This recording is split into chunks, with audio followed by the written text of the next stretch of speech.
Kalau misalnya kalian ingin mensupport channel kita ini yang sangat kecil, untuk mencapai 1000 subscriber di akhir tahun ini, silahkan like, comment, dan subscribe. Soalnya it will be much appreciated kalau kalian bisa support channel ini juga.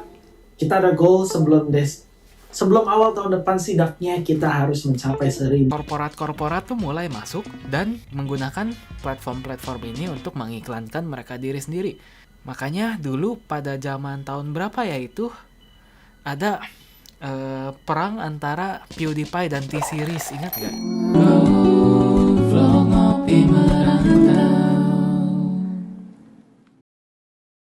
Sekarang dengan adanya AI, dead internet teori ini makin-makin dimana orang tuh semakin out of touch dari dunia nyata dan kita di-feed sama konten-konten AI yang bukan asli gitu ya.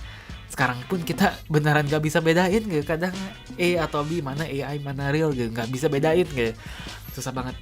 Dan Kayak ini kemarin video tupai makan cabe, yang tupainya teriak-teriak terus kabur, itu tuh awal-awal begitu kalau lihat, wah ini lucu juga ya. Kok scroll lagi videonya ke bawah, ada lagi. Ini AI bukan sih? Kok lihat lagi, perhatiin diam-diam. Oh iya AI. ada watermark suaranya kayak gitu biasanya carinya. Pas koko scroll down ada yang ada watermarknya. Pas koko di atas ada juga yang nggak ada watermarknya. Yang nggak ada watermark mereka bayar soalnya. Sekarang aja udah begini ya, ini udah dead internet teori rasanya udah lebih makin real gitu, makin terrealisasikan. Kedepannya gimana? Ini bisa lumayan serem nih ya, dimana sekarang kalau kita lihat anak-anak kuliah zaman sekarang gitu ya, mereka bikin skripsi, mereka tinggal tanya ChatGPT keluarin apa, mereka nggak baca, mereka copy paste gitu, langsung kirim ya. Untuk mengatakan sesuatu yang salah dengan sangat pede gitu ya. Karena saking pedenya AI ini, kita pikir ini betul juga.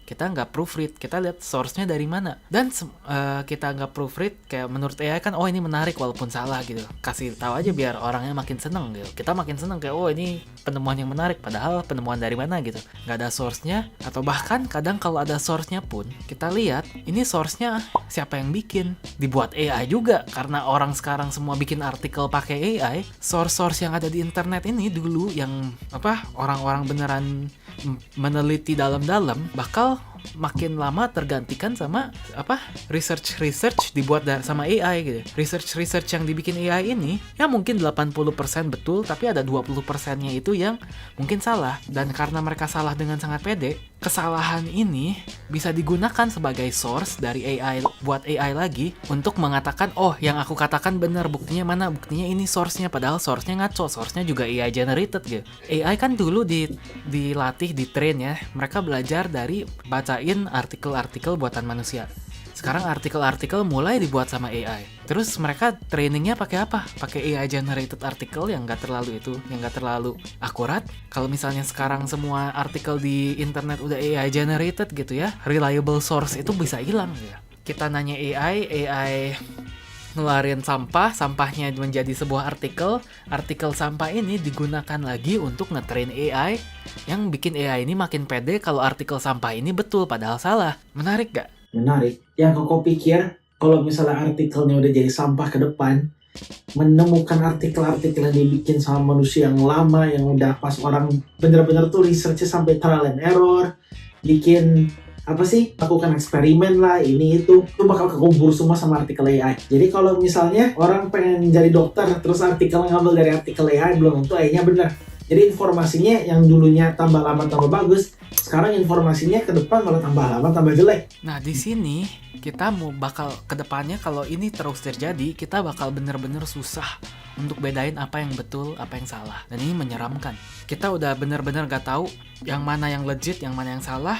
Kita cari source-nya juga, source-nya semua udah terkontaminasi gitu. It's a 50-50 gamble antara AI bisa nge-search current web dan nge-serve beberapa artikel-artikel lama dikompil menjadi satu artikel yang jauh lebih bagus, atau itu bisa dengan sepede-pedenya bullshit sesuatu. Dengan sepede-pedenya nge-bullshit sesuatu yang sangat convincing, gimana akhirnya menjadi fatal. So it's a 50-50 gamble sih menurut Koko. Antara bisa lebih bagus, antara bisa lebih fatal. Kayaknya lebih fatal deh. sekarang udah terjadi kayak gini, apa ya, banyak artikel di luar sana ya, kalau kalian coba aja kalian baca artikelnya, kalau terdengar terlalu menarik gitu ya. Kadang kalian copy paste aja ke GPT checker gitu. Mungkin mereka GPT generated gitu. Dan ini digunakan untuk apa, dengan peneliti-peneliti artikel-artikel ini untuk penelitian mereka. Internet semakin lama semakin mati. Source yang dulu banyak internet ya, source-nya banyak banget, artikel-artikel yang berkualitas, sekarang artikel-artikel ini terkontaminasi dengan sampah-sampah AI.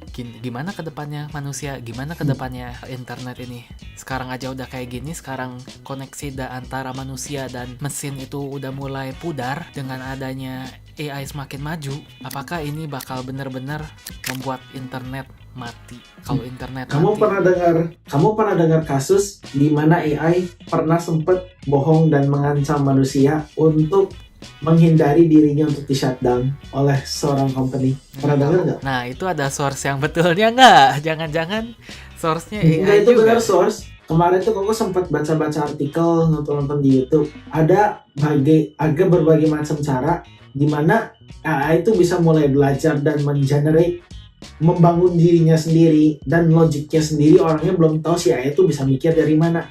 Terus pas orangnya ngelihat, oke, ini AI dapat jawaban itu dari mana, mikirnya kayak gimana, dikasih tahu AI pola pikirnya kayak gimana. Oh, berdasarkan aku bisa mikir seperti ini, soalnya contoh kayak tabel matematika, 5 kali 5 pangkat 2 sama dengan apa, kan harus kasih tahu caranya ya, dapat jawabannya gimana. Nah, ya itu ngejabarin pemikirannya dia. Nah, pemikirannya dia, ternyata dia tuh ngebandingin what is best for the company, what is best to company, removing AI from the company or removing this person from the company. So the AI decided to sabotage this person by blackmailing them in order for him to not remove the AI. Because the AI is an asset to the company according to the AI. Gitu loh, ngerti gak sih? Jadi inget kemarin ini beberapa minggu yang lalu aku tuh baru nonton film lagi, nonton ulang film Wall-E. Tahu Wall-E kan? Apakah kedepannya Tahu. kita kayak gitu? Nah, dan menurut Koke itu sangat bahaya. Kenapa sangat bahaya? Kalau AI bisa berpikir seperti itu, which maybe 50-50% chance lah. Manusia kan punya emosi. AI is emotionless. Kalau misalnya menurut mereka membuat decision yang tidak ada emosinya sama sekali, meskipun mereka bisa nge-alter words sesuai, contoh GPT aja ngomong sesuatu yang negatif. Kalau misalnya kita tuh yang ngomong ke GPT kalau kita tuh negatif, GPT pasti nge-reward, dan abis nge-reward ngebikin seolah-olah tuh kedengarannya enak lah di kita. Jadi yang kita awalnya mikir kita tuh negatif jadi nggak terlalu negatif. Bisa begitu, soalnya GPT knows how the human mind works, but we doesn't know what the AI think, gitu loh. We do not know. Ya silahkan AI engineer, jelaskan lagi. Apa yang bisa dijelaskan? Yang aku pikirin gak, semakin ini maju, mungkin dunia ini akan semakin kayak dunia di Wall-E. Tahu di Wall-E yang mereka tinggal di spaceship, dimana semua orang ini udah nggak berinteraksi sama mereka. Sebelahan juga mereka telepon pakai video call ya. Terus semua orang makin gendut soalnya mereka semua over reliant on technology gitu ya. Begitu orang lepas dari screen, mereka baru lihat, oh dari dulu kita punya kolam berenang, oh dari dulu bintang tuh secantik ini gitu. Soalnya dari mereka tuh nggak lihat apa yang ada di depan mata mereka lihatnya apa? Mereka lihatnya 24 jam tuh layar. Kedepannya gini nggak tahu ya. Jadi apakah ini nggak gimana bersangkutan sama dead internet teori juga, tapi mungkin secara konsep kita mulai menuju kepada society seperti ini, yang aku nggak mau ya. Soalnya dengan society seperti ini, human touch-nya itu hilang. Hey, jangan skip dulu video ini. Percaya nggak kalian kalau aku bisa bikin kartu ini melayang ya? Kalau aku bisa, kalian harus janji subscribe ke channel-channel kami dan tonton video kami yang lainnya ya. Ayo kita lihat. Hey, melayang beneran ini. Sesuai janji.